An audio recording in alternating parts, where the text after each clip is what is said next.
बदलापूर हत्या प्रकरण जे प्रकरण अख्ख्या महाराष्ट्रामध्ये आता चर्चेचा विषय बनलेला आहे। या प्रकरणातला मुख्य आरोपी अक्षय शिंदे याचा एन्काउंटरमध्ये मृत्यू झालेला आहे। अक्षय शिंदे याच्या मृत्यूनंतर आरोप प्रत्यारोपांच्या फैरी सुरू झालेल्या आहेत। सगळ्यात महत्त्वाचं म्हणजे अक्षय शिंदे याचा एन्काउंटर नाही, फेक एन्काउंटर झालेला आहे असा आरोप विरोधक करत आहेत। याचबरोबर त्याच्या कुटुंबियांनी, त्याच्या नातलगांनी सुद्धा अक्षय शिंदे याचा एन्काउंटर झालेला नाहीये, त्याची हत्या झालेली आहे, त्याचा खून झालेला आहे असं म्हटलेलं आहे। असे आरोप त्यांनी सरकारवर केलेले आहेत। माझ्या मुलाला का मारलं, मोठ्या दबावाखाली येऊन पोलिसांनी आमच्या मुलाला मारल्याचं त्याच्या वडिलांनी म्हटलेलं आहे, त्याच्या कुटुंबियांनी म्हटलेलं आहे।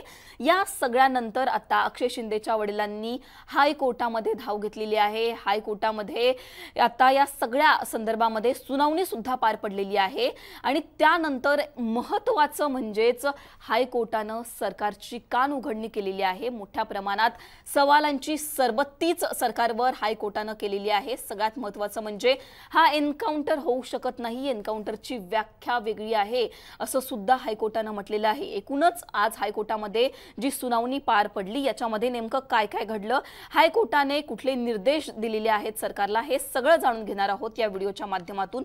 नमस्कार, मी पूजा, तुम्ही पाहताय मुंबई तक। सगळ्यात पहिल्यांदा तर अक्षय शिंदेच्या वडिलांनी, अण्णा शिंदे यांनी हायकोर्टामध्ये धाव घेत जी याचिका सादर केलेली आहे, त्यांच्या वकिलांनी जी याचिका सादर केलेली आहे त्यामध्ये नेमकं काय म्हटलेलं आहे ते सगळ्यात पहिल्यांदा तर आपण पाहूयात। या याचिकेमध्ये जे वकील आहेत अक्षय शिंदेच्या वडिलांचे, अमित कटारनवरे यांनी असं म्हटलेलं आहे की ह्या सगळी ही जी घटना आहे या घटनेच्या तपासासाठी SIT ची स्थापना करावी, SIT नेमावी, या घटनेचा व्यवस्थित तपास व्हावा। मोठ्या दबावाखाली येऊन पोलिसांनी अक्षय शिंदेची हत्या केलेली आहे असं या सगळ्या याच्यामध्ये या याचिकेमध्ये अमित कटारनवरे यांनी म्हटलेलं आहे। गणवेशातील गुन्हेगारांनी थंड डोक्याने अक्षयची हत्या केली, या घटनेचा योग्य तपास व्हावा, न्यायालयाने या तपासावर देखरेख करावी असं अमित कटारनवरे जे अक्षय शिंदे यांच्या वडिलांचे वकील आहेत यांनी म्हटलेलं आहे। आता या याचिकेवर हायकोर्टामध्ये आज सुनावणी पार पडली। आपण जर बघितलं तर सरकारी वकील हितेन वेनगावकर यांनी यावेळी सरकारची बाजू मांडली, तर न्यायालयामध्ये न्यायमूर्ती रेवती डेरे आणि पृथ्वीराज चव्हाण यांच्या खंडपीठाकडून ही सगळी जी सुनावणी आहे ही पार पडलेली आहे। आता सगळ्यात पहिल्यांदा तर आपण अमित कटारनवरे यांनी काय आरोप केलेले आहेत ते पाहूयात। त्यांनी असं म्हटलेलं आहे की या सगळ्या घटनेचे जे CCTV आहेत ते का ताब्यात घेतलेले नाहीयेत। एकूणच जर आपण बघितलं तर 23 तारखेला पोलिसांनी तळोजा कारागृहातून बदलापूर पोलीस स्टेशनला नेण्यासाठी असं म्हणून अक्षय शिंदेला पोलीस स्टेशनमधून बाहेर काढलं होतं।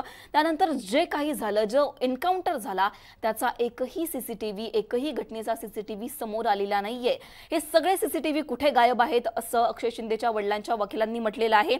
याचबरोबर त्यांनी असं सुद्धा म्हटलेलं आहे की जर अक्षय शिंदेची आई जेव्हा एन्काउंटरच्या आधी त्याला भेटते आणि अक्षय जेव्हा एक चिठ्ठी देतो, एक चिठ्ठी अक्षयने त्यावेळी त्याच्या आईला दिली होती आणि मला पैसे हवेत असं म्हटलं होतं। जर अक्षय शिंदे पैशांची मागणी करत असेल, जर अक्षय शिंदे आपल्या आईशी हसून बोलत असेल तर तो का करेल असा सुद्धा सवाल जो आहे तो अमित कटारनवरे यांनी यावेळी उपस्थित केला। आणि त्यानंतर सगळ्यात महत्त्वाचा आरोप त्यांनी केलेला आहे तो म्हणजेच मोठ्या व्यक्तीला वाचवण्यासाठी अक्षयची हत्या करण्यात आली असा आरोप त्यांनी अक्षयच्या वडिलांकडून केलेला आहे। आता यानंतर जे आहे या सगळ्या आरोपानंतर आता सरकारी वकिलांनी सुद्धा जो सगळा घटनाक्रम झाला तो हायकोर्टासमोर मांडलेला आहे। सरकारी वकिलांनी जे काही म्हटलं त्यानंतर हायकोर्टानं काय म्हटलं, न्यायमूर्ती पृथ्वीराज चव्हाण यांनी कुठले सवाल उपस्थित केले ते सगळं आपण जाणून घेणार आहोत। त्यांनी असं म्हटलेलं आहे की FIR मध्ये जो घटनाक्रम सांगितलेला आहे, संजय शिंदेंनी अक्षय शिंदेवर गोळी झाडली, त्यांनी जो FIR दाखल केलेला आहे तो FIR मधला घटनाक्रम न पटण्यासारखा आहे असं न्यायमूर्ती पृथ्वीराज चव्हाण यांनी म्हटलेलं आहे। यानंतर त्यांनी अनेक सवाल उपस्थित केले, ज्यामध्ये त्यांनी असं म्हटलेलं आहे की पोलीस यावेळी वर्दीमध्ये होते का, पोलिसांनी कोणती बंदूक वापरली।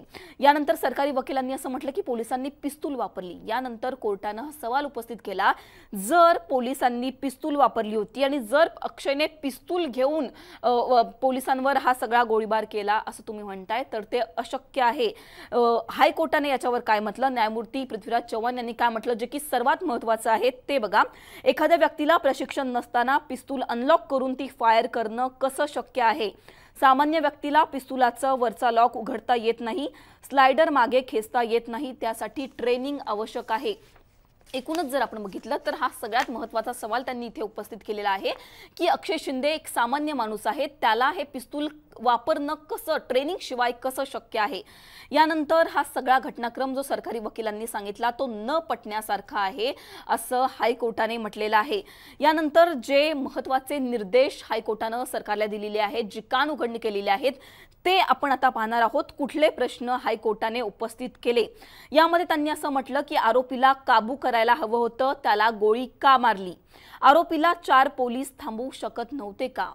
त्यांनी असं म्हटलेलं आहे की अक्षय शिंदे हा कोणी ताकदवान माणूस नव्हता, तो सामान्य माणूस होता। 4 पोलीस अधिकारी ज्यांनी की प्रशिक्षण घेतलेलं आहे, ज्यांनी ट्रेनिंग घेतलेलं आहे, आणि त्यामध्ये एक पोलीस अधिकारी असे सुद्धा आहेत संजय शिंदे ज्यांनी आधी एन्काउंटर केलेले आहेत। असे मोठे मोठे पोलीस अधिकारी त्या व्हॅनमध्ये असताना अक्षय शिंदेंना त्यांना कसं काय कंट्रोल करता आलं नाही, हा महत्त्वाचा सवाल जो आहे तो हायकोर्टाने उपस्थित केलेला आहे।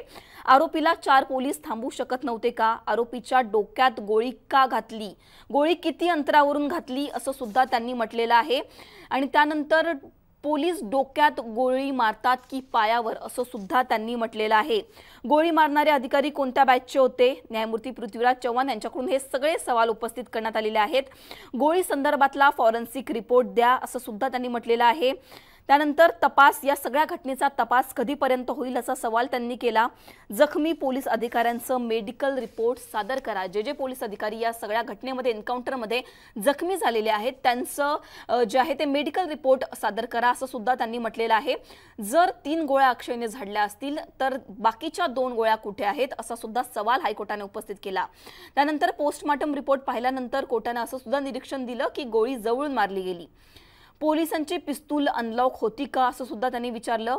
दोन्ही हत्यारांचे फॉरेन्सिक रिपोर्ट द्या असं सुद्धा पोलिसांनी असे निर्देश दिलेले आहेत। एकूणच जर आपण बघितलं तर हे सगळे सवाल हायकोर्टाने उपस्थित केलेले आहेत। हायकोर्टाने एक प्रकारे आपण जर बघितलं तर सरकारची कानउघडणीच केलेली आहे। जे प्रश्न सगळ्यांनाच उपस्थित होत होते तेच प्रश्न आज हायकोर्टाने सरकारी वकिलांना विचारलेले आहेत। या सगळ्या प्रकरणामध्ये आता पुढच्या आठवड्यामध्ये सुनावणी होणार आहे आणि या सुनावणीमध्ये आता कशा प्रकारे पुढे सरकारी वकील आपली काय बाजू मांडतात आणि त्यानंतर हायकोर्ट त्यावर काय म्हणतं, काय हायकोर्ट निर्देश देतं, हे सगळं पाहणं महत्त्वाचं असणार आहे।